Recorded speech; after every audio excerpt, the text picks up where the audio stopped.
What it dooski YouTube? It's your boy Minimalistic from checking back in, and hope all's been well since the last video. Appreciate the love.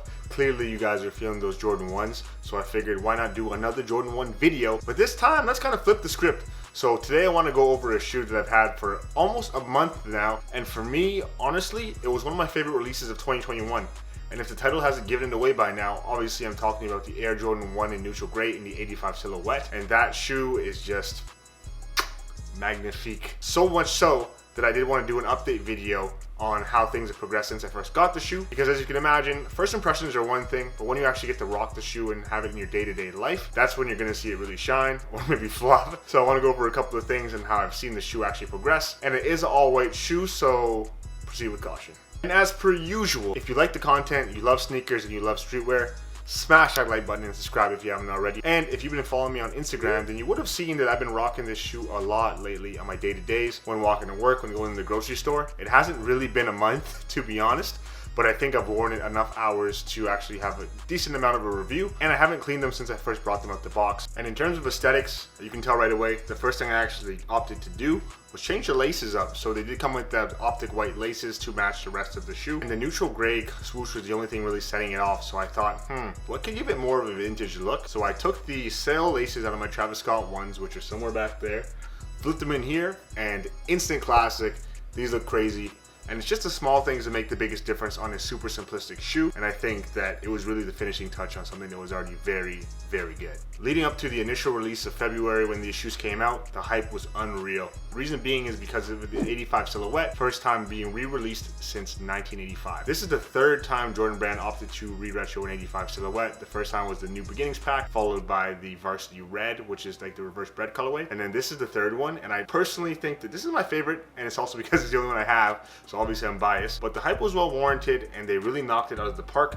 So when these shoes came in the box, the overall packaging was crazy, but I know that when you see something up front, you can only take it at face value until you actually rock it. And one of the first things that really caught my attention is when I got them in hand and I felt the quality. Shockingly enough, it wasn't any tumbled leather. It's all smooth leather on the upper, and it's really stiff to the touch, and that translates to on foot. When I first put these on, I'm not gonna lie to you, they were like cinder blocks, man. Like, they were not that comfy, and it's that higher quality leather, but it's just smooth, so it's hard to break in. Wearing them for a couple of weeks, over 200 hours easily, they're definitely starting to mold to my foot, and I start to see the toe box creasing, which I do love, and really the striations on the lateral and medial side of the foot, which are signs of good leather and signs of that actual break-in period, which Jordan 1s just look sick broken in. Either way, you can't go wrong. And if you were to come upon a secondhand pair of these kind of broken in, you're still getting well worth your money, because these are just fire. And I can't stop saying that because you just got to take it in. Like, this is the complete package. It really is. And in terms of durability, having these in front of me right now and actually taking a closer look, given the fact that I haven't washed them once and I've worn them a decent amount of times, they're still in pretty good condition considering they're an all-white shoe, and they don't look dingy at all. Yeah, there's some dirt here and there, but there's no scuffing, there's no real crazy creasing, and they get way more comfy every time I wear them. That's why I really love these shoes. And as I was saying at the start of the video, they actually opted to give you the all-white laces or the gray laces for you to play with.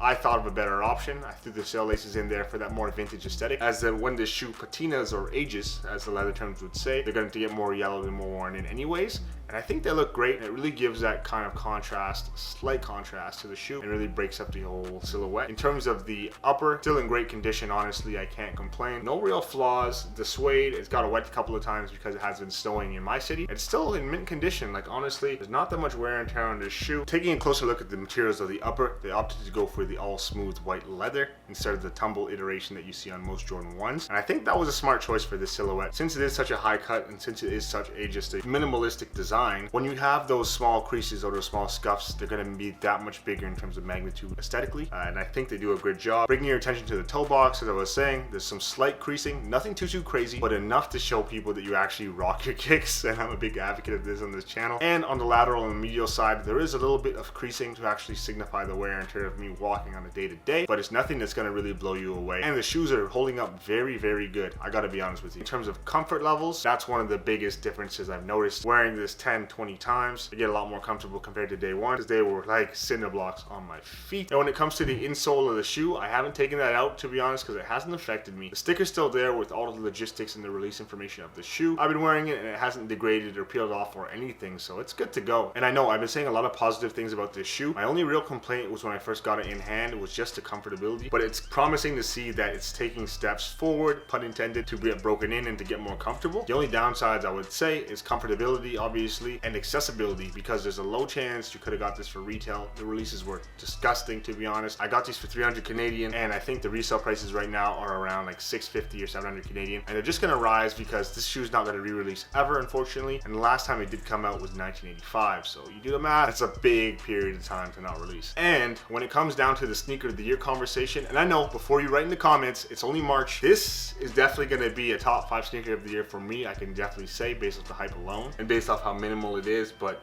simple yet refined. I think that's the way I would describe it. I think the Air Jordan 1 is one of the most wearable models, and you can't go wrong with just a white and neutral gray colorway. Like, this doesn't get much better than this, honestly. No matter what type of style you're trying to go for, whether it's athleisure, casual, somewhat formal, streetwear, workwear, whatever it is, techwear too, this silhouette of a shoe definitely should be something you should have in hand. I know you may not be able to get this version specifically, but Air Jordan 1s just in general. A good alternative to this would actually be the Sail Air Jordan 1, because an Air Jordan 1 is definitely a shoe that anybody who likes sneakers remotely at all should have in their collection. So I hope I gave you a closer look at the shoe 30 days or so later to give you a real impression of what it's like to actually own it, wear it, live in it, as you should do with all your sneakers. But let me know in the comments what your thoughts are. For me, obviously, I think it's one of the better sneaker releases of the year, even though we're only a quarter through. But let me know below if you think it lived up to the hype or if it was just kind of forgettable given how much heat is coming later in 2021. And if you managed to get a pair, let me know how yours are breaking in as well, because I know that it was a common thing I've seen. It was just uncomfortable across the board. So Jordan Brand, if you're watching this,